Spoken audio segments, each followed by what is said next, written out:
Hello, I'm Svitek, 360 creative coach, and welcome to my blog, where it's both my mission and simultaneous pleasure to highlight my creative journey in hopes of both inspiring you and giving you specific takeaway with the intent of making your journey at least a little bit easier. Now, before I fully dive into everything, I would love to take the opportunity to invite you to subscribe if you haven't already.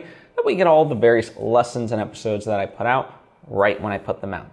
Thank you if you just did, and thank you if you already were. It truly does mean a lot to me, as I hope it does to you. So let's get into things. As you may have seen, me and my team went to Comic-Con last week, and the reason I say that is because we posted the panel on, as an episode, right?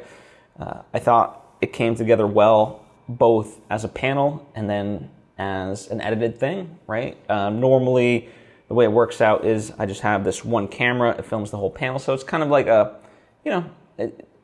it's there for video, but it's not as dynamic. And this time around, I had somebody kind of monitor the camera, and they also took iPhone footage as well, plus we had a bunch of slides and roll-in videos, and so I was able to edit all that together and, make it a little bit more interesting to watch, let's say. So, if you haven't listened to it as a podcast, or you haven't, I encourage you to watch it. It's on my YouTube channel, so you can check it out there as the full, very polished video. So, yeah, Comic-Con was great for a number of reasons. The big one, just sharing with audience what we've learned along the way. And, it's always a very humbling situation to be able to be in front of people. And, for a project, it's not like they're coming to see Star Wars, or, it's not like my panel includes Robert Downey Jr. or someone like that, right? We're all very talented people, but not household names like that.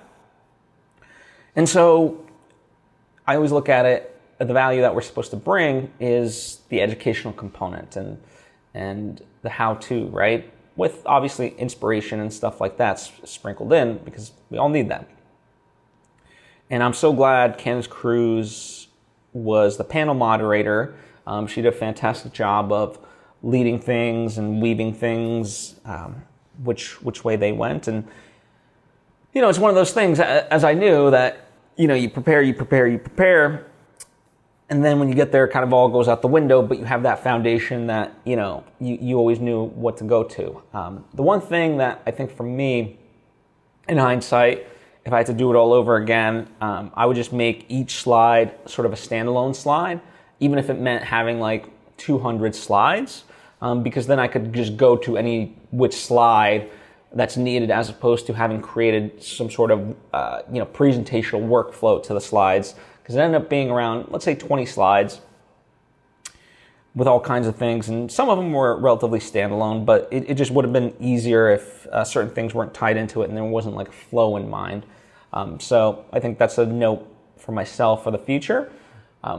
But as part of that, it was wonderful to be on a panel with the creative team that I've been working with, and share the stage with them and talk about this. And one of my worries was I didn't want this to just turn into me answering questions and everything. And very quickly, that didn't end up being the case. Everyone started chiming in, and their confidence built over time. Because there was a nervousness to the whole thing of what is this? And I don't know if I'm worthy, blah, blah, blah, right? And I always told them, just be truthful in your answer. You're talking about your experience. This is, how was your summer versus, what 1 + 1 is, right? There's no, with the former, there's, as long as you answer truthfully, then that's the correct answer. So, yeah, and I actually learned a lot, based on everyone's input and both in terms of expanding certain knowledge that I didn't have necessarily, and also just broadening my perspective of oh yeah, that is a good point, and I never fully looked at it like that. So yeah, it was really fun, and we did about 35 minutes of our actual quote unquote presentation, and then we opened it up to questions, which was which was a lot of fun, seeing people. And I mean, there were so many questions. We barely scratched the surface with the amount of questions that we answered. But it was good to see that level of engagement. And, I wish we could have answered all the questions.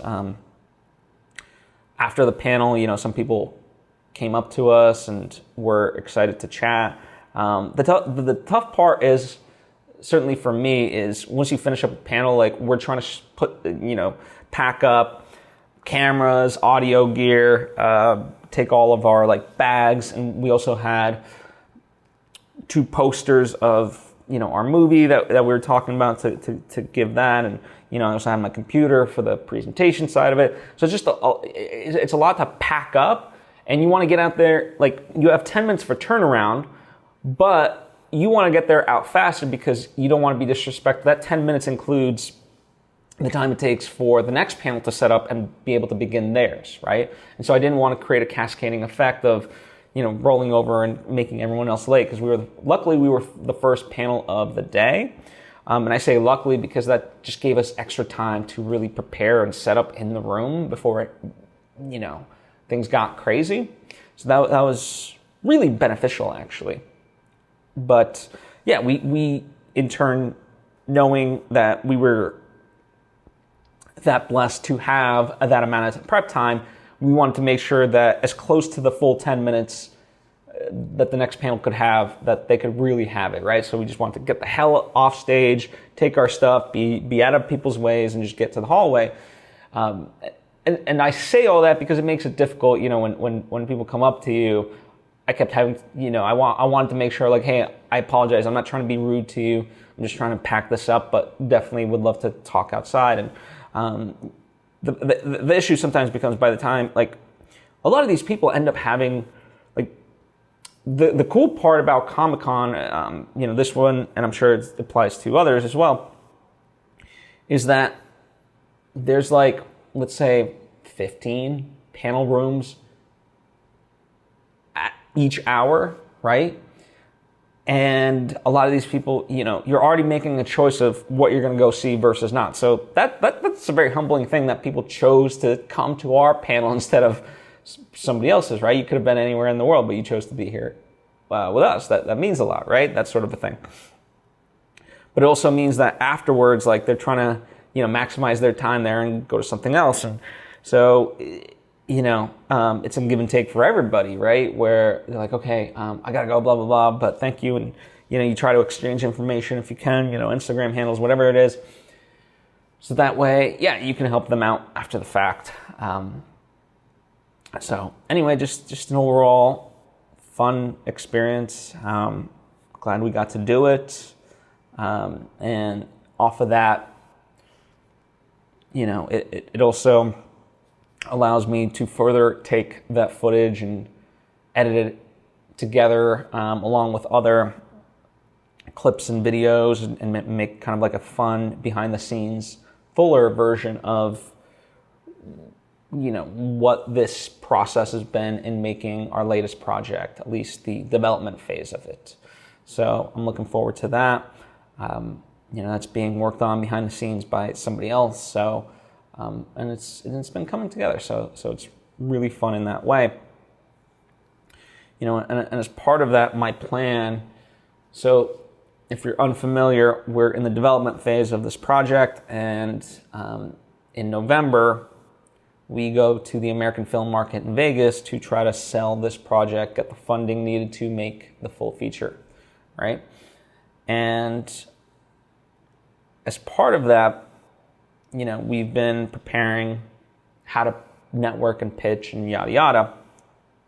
In fact, the American film market itself has a pitch festival, if you will, and the 3 people that are going to there, myself and the 2 others, we each applied to be part of that. And, that meant each of us created our own pitch that we submitted as part of this. And, now it's been submitted, so we'll find out if we're part of it. But regardless, it was good because, this is what we're going to be doing there, is talking about the project. And so getting this prep work in now, is really beneficial. So that was a big component of it, but also we were sort of talking about this idea that, also how to network within a room and stuff like that. And so before AFM, one of the things we want to utilize is just get a group of people and kind of create this networking simulation, if you will. Now it's going to be friends and family, right? Now, luckily, all of our friends and family are generally in the industry.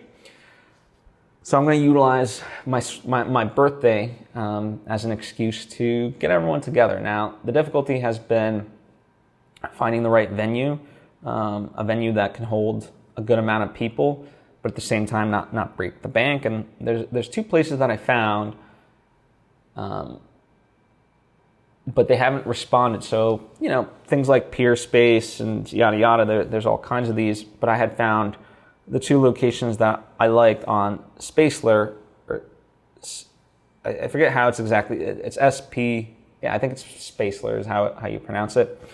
Regardless, I'd reached out to these venues, days and days ago at this point, and still have yet to hear back. Usually on like Peer Space or whatever, Gigster, it'll say like, host will get back to you within 4 hours, like whatever the average time of response is.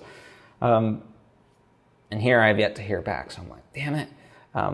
Because these would be truly wonderful spaces, and again, wouldn't break the bank.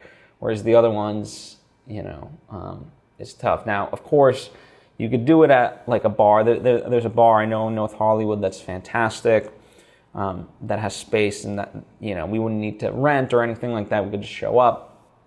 But the only downside is that we wouldn't get to show video necessarily and just kind of present and talk and have a moment of like speech, right? Because there's other people, there's music blaring from the bar and stuff like that. So you're not in control of all the elements.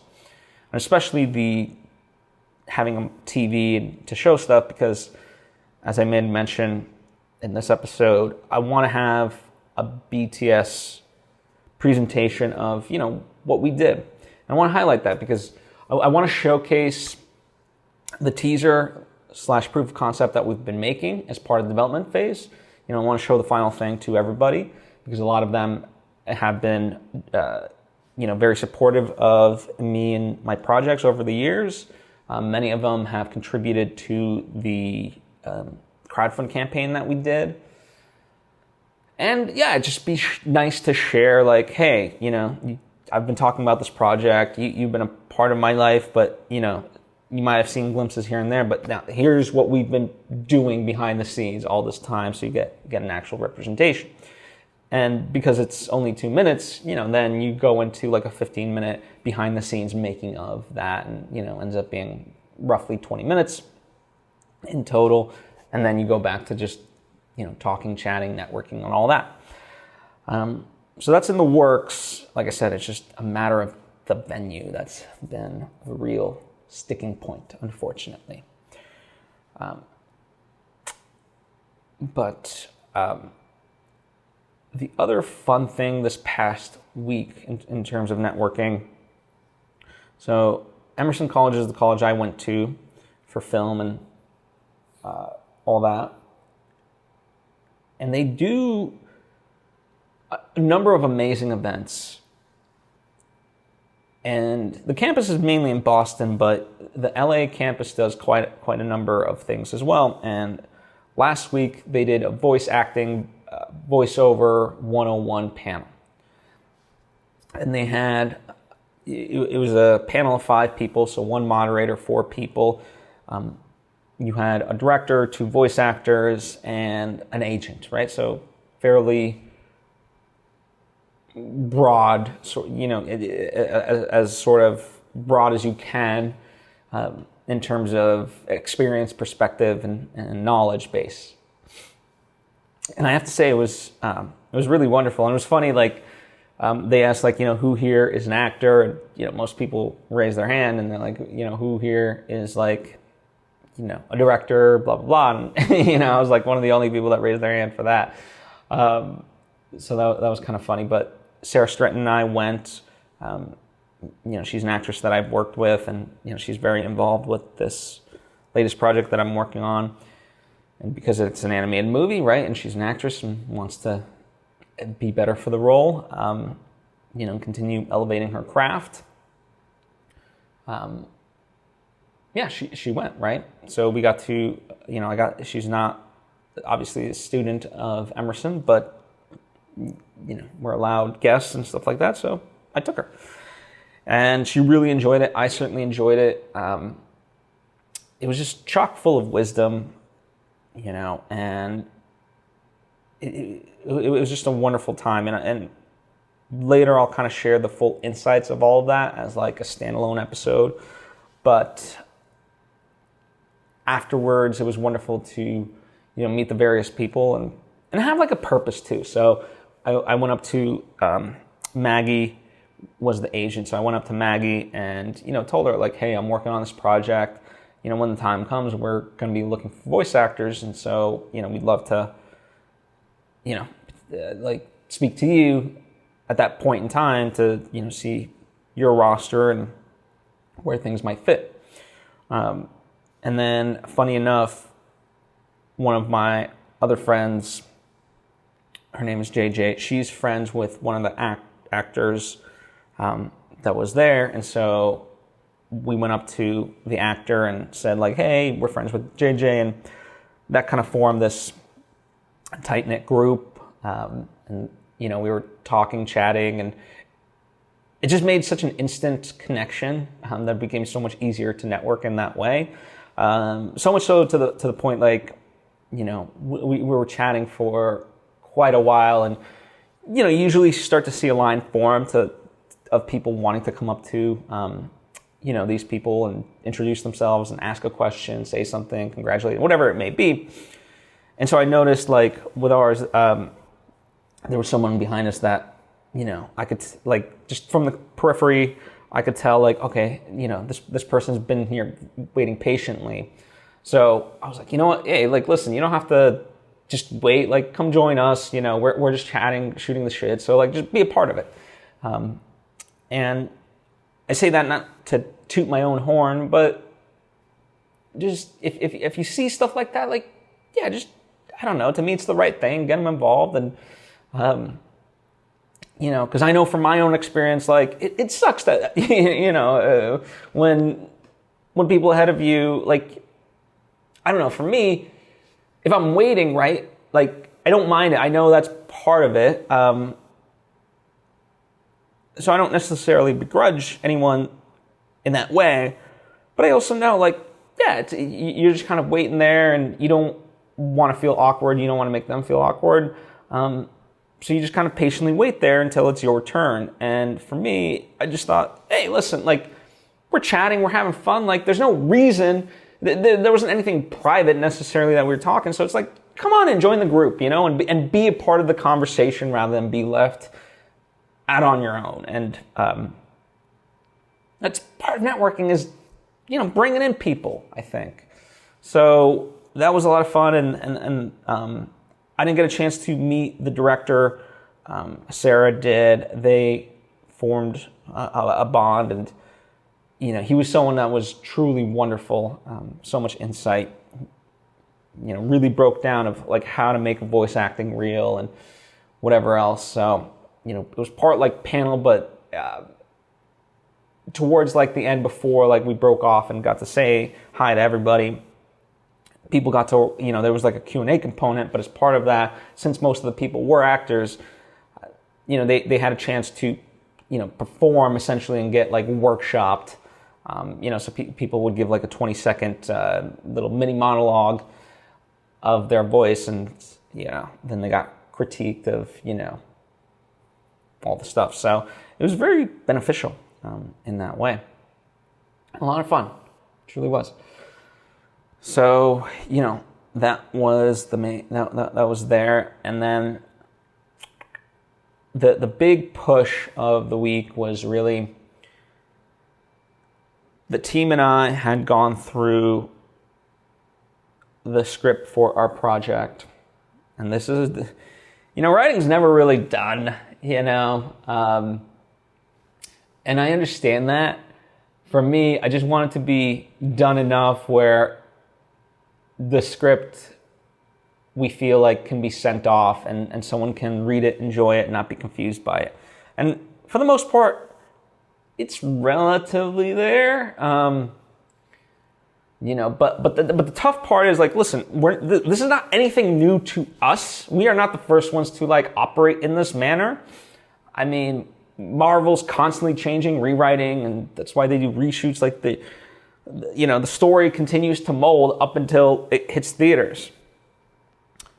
However, they are Marvel, so in terms of the industry, there's a benefit of doubt, where it's like, okay, yeah, it's a work in progress, but they'll get there, whereas if we do outreach, being on the level that we are, someone kind of assesses it just based on where it is. It's no different. Sarah and I were talking about this as we were driving over to the Emerson event. When it comes to film festival submissions, right? A lot of film festivals will say, you can submit your rough cut, blah, blah, blah. It's okay.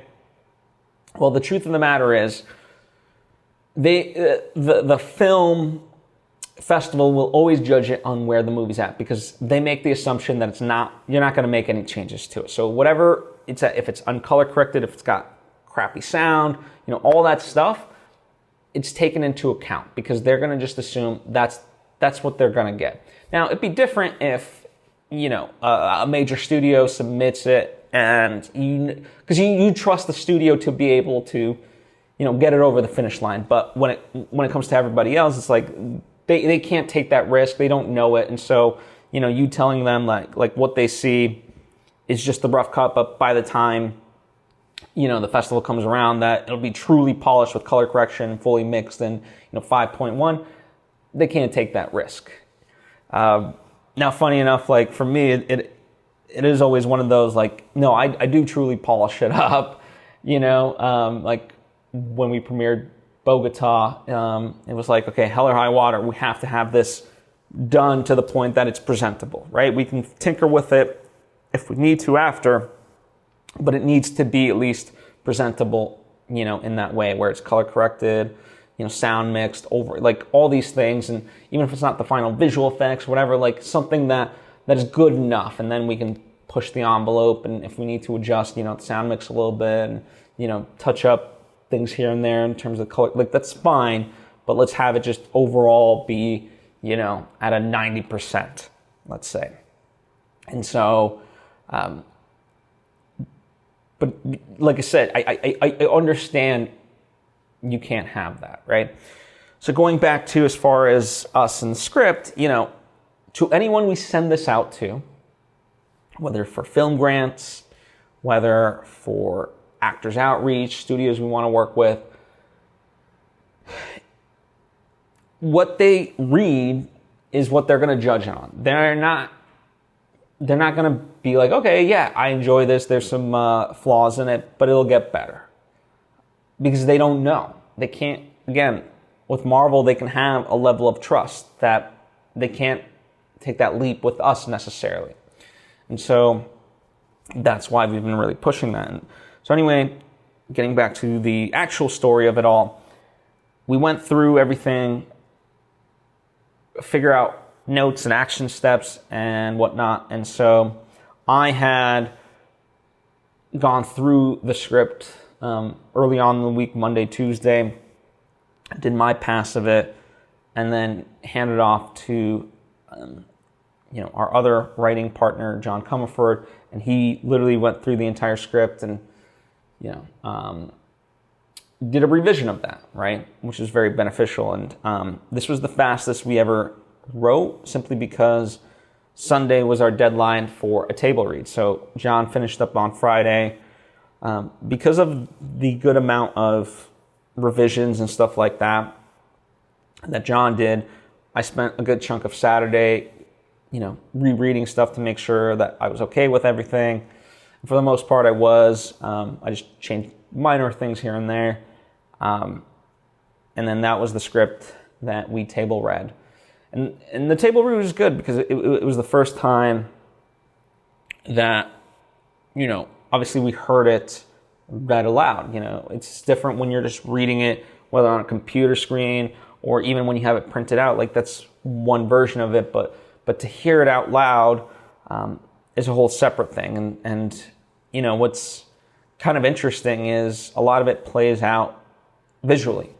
There are a lot of characters for sure, but when you assign roles to each person and they're obviously in the scene, they're integral in the scene, but what they're doing is nonverbal. That's all well and good, but it's just funny because you have quite a large group, and there's sometimes for 2 pages where no one says anything except for the person reading the prose of the whole piece. So it's just kind of interesting that way. And even our main character, we kind of looked at it like, wow, she actually doesn't have quite a lot of lines. She's the main character. She doesn't really speak necessarily. And that's not a negative thing, right? It's just an observation. Because during all of this, the main character is figuring things out, noticing things. So it's a character that's observant, right? Which is fun. And the main purpose of it was for us to hear it, see what dialogue may be clunky and things like that. And for the most part, a couple of things here and there, but overall, nothing too egregious. The real value of it, though, is afterwards when you get to question everybody of was anything confusing? What did you like? What didn't you like? That sort of thing. I mean, obviously, much more pointed questions, but, it's funny. At first, everyone's like, oh, I don't know. It could have just been me. Maybe it's a dumb thing. And, but there is no dumb comment, right? And so we listened to everybody, and something that someone initially thought was a dumb comment, it's like, no, that's actually good. That's a good point. It's a valid criticism. It's a valid consideration. And yeah, thank you for bringing it up. And kind of snowballed into everyone having the confidence to speak out, say something. And, then it became additive where someone would say hey, I found this cool, but, what I didn't understand was this. And then someone was like, yeah, okay, yeah, I like that too. And, what if it was like this and blah, blah, blah. So, yeah, I mean, the way we're tackling it now, post all this, is the stuff that needs clarity. I'm going to do the additional stuff. So, whatever wasn't in the script that people feel like needs to be there, I get to be the guy that just adds stuff, which it feels like an easier job in some ways. And then John's going to be the one to take stuff away from stuff that, took away from those moments, and polish up my work. So that's kind of how we're approaching it at the moment. And, the good news is that it's a very action-paced, it's a very fast-paced script. And identifying what are the things that we need to push for and what, we can take away. And we want to add, I have episodes on this called mom moments. Mom moments are just moments that breathe. And we need more of those moments to create more of an emotional connection. And we can do that now, whereas before it was everything about plot, A to B to C, blah, blah, blah. And it's not that mom moments, these moments of just introspection are just there, and it's just silence, or, okay, we're watching something for 45 seconds or whatever it is. There are organic ways to include that and have that be part of the story. I'll give you an example of in Barbie, let's say, right? If you're familiar with that movie, there's a scene in which Barbie sits on a bench with an elderly woman, and they share a moment of where Barbie sees the real beauty of the woman,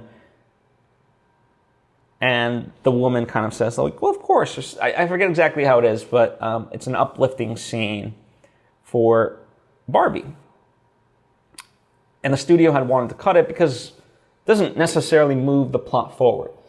But that is a moment that is, it's a character moment. It's something that is shared that affects, so it is a plot moment because it affects the main character, but not in an overt way. And so we need kind of those moments so that way when we get to the end, the audience is emotionally invested. So that's good, that's where you want to be at, certainly would love to have been there a little bit earlier, but that's okay. And then just kind of other small things of just, continuing to show, not tell, and done in simple ways, simple world building. And then the big one is kind of this clarification of a certain part of the world, let's say, because it's multidimensional and it's just, you have to kind of explain it, and it's one of those, like, you don't fully explain everything. It's like I could spend a whole page explaining it and then people would totally get it, but now I've just wasted a page just telling you about this one piece just so you understand it. And so it's how you explain that succinctly and keep the thing going, because but I think we're figuring out our way around that. So it was invaluable. It was fun, and I think it's one of those moments that even though you're getting quite a bit of notes, there's a level of enthusiasm that everyone has and a level of goodwill that people bring to the project, and they're responding to the material because they're like, I really enjoyed this.